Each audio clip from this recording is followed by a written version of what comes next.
आणि यापुढची बातमी अशोक खरात संदर्भातली आहे।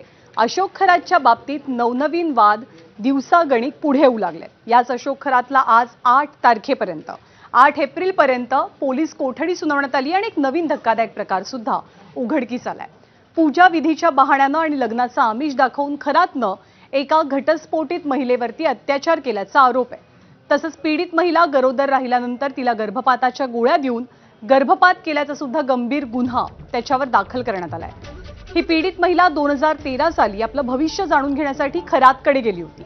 त्यानंतर संपर्क वाढवत खरातनं या महिलेचा गैरफायदा घेतल्याचं समोर आलंय।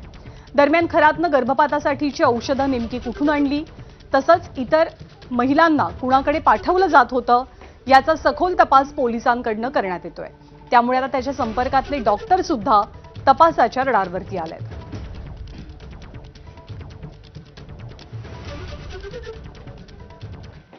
तर आज अशोक खरातला जेव्हा कोर्टामध्ये हजर करण्यात आलं तेव्हा कोर्टात युक्तिवाद कसा झाला तो आपण पाहूया।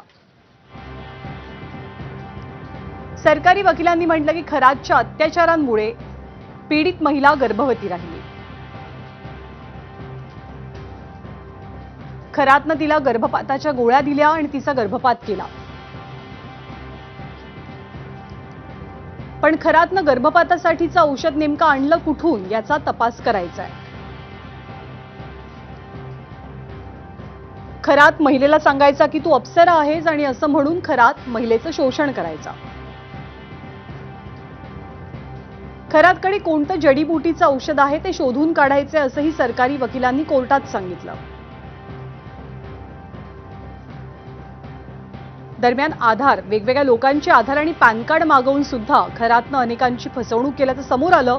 त्यामुळे तो आधार पॅनची मागणी का करायचा तेही तपासून पाहायचं असल्याचं सरकारी वकिलांनी म्हटलं।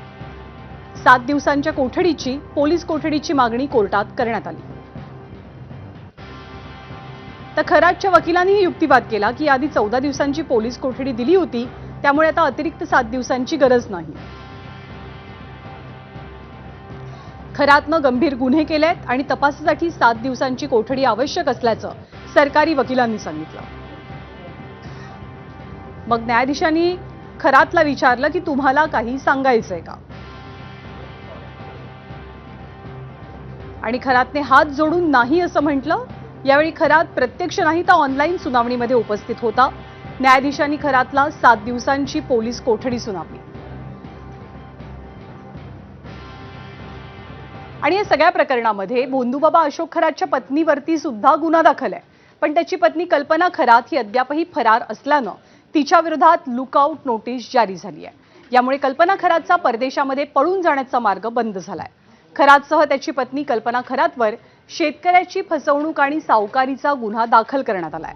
या लुकआउट नोटीसमुळे कल्पना खरातच्या हालचालींवरती निर्बंध आले असून सध्या पोलिसांकडून कल्पना खरातचा कसून शोध घेतला जातोय।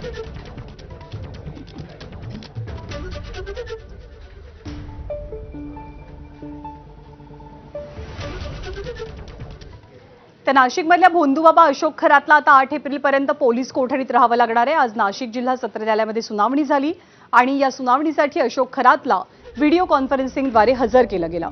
तपास अधिकारी किरण कुमार सूर्यवंशी आणि सरकारी वकील ॲडव्होकेट शैलेंद्र बागडे यांनी न्यायालयामध्ये युक्तिवाद केला आणि खरातच्या पोलीस कोठडीची मागणी केली।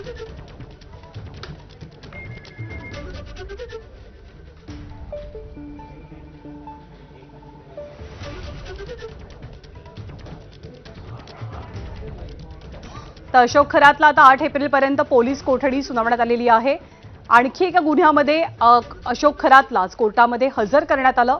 आरोपी सहकार्य करत नसल्याचा आरोप सरकारी वकिलांनी केला। बऱ्याच गोष्टींची चौकशी अजूनही बाकी आहे असं म्हणत सरकारी वकिलांनी या पोलीस कोठडीची मागणी केली, जी न्यायालयाकडून मान्य करण्यात आली।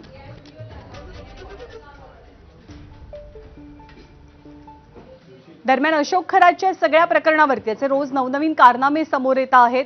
त्या सगळ्या प्रकरणावरती महायुतीच्या नेत्यांनी काय प्रतिक्रिया दिली आपण पाहूया।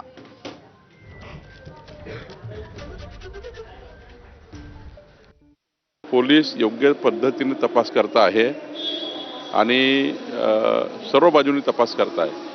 पोलिसांकडे ज्या ज्या माहिती येत आहे त्याच्या आधारावर पोलीस काम करत आहे। अजून काही कुणाकडे ॲडिशनल माहिती असेल तर ते पोलिसाला दिली तर अजून तपासाला चांगली चालना मिळेल. त्याच्यामध्ये आता जे काही मोठे मासे आहेत आणखी फक्त भोंदूबाम हा एकटा नाही आहे. त्याच्यामध्ये जे मोठे मासे आहेत ते सर्व आता गळायला लागतील आणि त्यांचा जेव्हा भांडाफोड होईल, कुणाची संपत्ती कुठं किती अडकली, त्या टायमाला खऱ्या अर्थानं महाराष्ट्र समोर चित्र जेव्हा येईल त्या टायमाला आपल्याला याचा उलगडा होईल.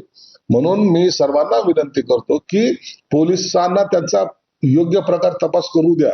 प्रकरण मोठं आहे, याला जर राजकीय वळण दिलं मग ह्या प्रकरणाचा योग्य तपास होणार नाही. आता आमच्या लग्नात सुद्धा कार्यकर्ते आमची नावं घालतात, तो काय त्यांचा दोष नाही. त्या पत्रिकेत नावं असणं, एखाद्या त्याच्यावर फोटो असणं, ह्याला आपण दोष देत नाही. पण त्यांनी केलेल्या त्यांच्या व्यवहारामध्ये त्याचा सहभाग असणं, विशेषतः महिलांच्या शोषणामध्ये, आर्थिक व्यवहारामध्ये, हे वाईट आहे. त्याच्यावर कारवाई झाली पाहिजे. आणि यापुढची बातमी राजकीय बातमी आहे ऑपरेशन टायगर संदर्भातली. गेल्या काही दिवसांपासून थोड्याशा थंडावलेल्या ऑपरेशन टायगरच्या